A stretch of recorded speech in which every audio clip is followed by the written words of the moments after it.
মায়ের পেটে গড়ে ওঠে একটি জীবনের ভিত্তি। তাই গর্ভাবস্থায় সঠিক পুষ্টিকর খাবার খাওয়া শুধু মায়ের নয়, শিশুর সুস্থ ভবিষ্যতের জন্য অত্যন্ত গুরুত্বপূর্ণ। আজ জেনে নিন সেই 7টি খাবার যা আপনার অনাগত শিশুর বেড়ে ওঠার জন্য একেবারেই অপরিহার্য। 1. ডিম। ডিমে রয়েছে উচ্চ মাত্রায় প্রোটিন ও কলিন, যা শিশুর মস্তিষ্কের বিকাশে সাহায্য করে। দিনে অন্তত 1 থেকে 2টি সিদ্ধ ডিম খাওয়া যেতে পারে। দুধ ও দুগ্ধজাত খাবার। দুধ, দই ও পনিরে রয়েছে ক্যালসিয়াম ও ভিটামিন ডি, যা শিশুর হাড় ও দাঁতের গঠনে সহায়তা করে।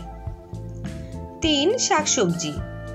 পালং শাক, মেথি, লাউ, ঢেঁড়স, করলা এসব শাকসবজিতে থাকে আয়রন ও ফোলেট, যা শিশুর স্নায়ুতন্ত্র গঠনে সহায়ক।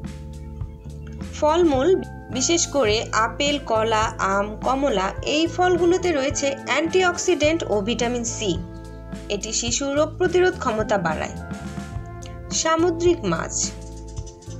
ওমেগা 3 ফ্যাটি অ্যাসিড সমৃদ্ধ মাছ যেমন স্যালমন বা ইলিশ, যা শিশুর মস্তিষ্ক ও চোখের বিকাশে অপরিহার্য। 6. বাদাম ও বীজ। আখরোট, আমন্ড, তিল এগুলিতে থাকে স্বাস্থ্যকর ফ্যাট ও মিনারেল, যা শিশুর গঠন এবং মায়ের শক্তি বজায় রাখতে সহায়তা করে। 7. পর্যাপ্ত পানি ও তরল খাবার। গর্ভাবস্থায় পানি কম খেলে ইউরিন ইনফেকশন ও কোষ্ঠকাঠিন্যের ঝুঁকি বাড়ে। প্রতিদিন অন্তত 8 থেকে 10 গ্লাস পানি পান করুন এবং মাঝে মাঝে ডাবের পানি বা লেবু পানি খেতে পারেন। প্রতিদিনের খাদ্য তালিকায় যদি এই খাবারগুলো যুক্ত রাখেন, তাহলে শুধু শিশুর নয়, মায়ের শরীরও থাকবে শক্তিশালী ও সুস্থ। সুস্থ মা মানেই সুস্থ শিশু। ভিডিওটি ভালো লাগলে মুম্বি চ্যানেলটি সাবস্ক্রাইব করতে ভুলবেন না। শেয়ার করুন যেন অন্য মায়েরাও উপকৃত হয়। দেখা হবে পরের পর্বে।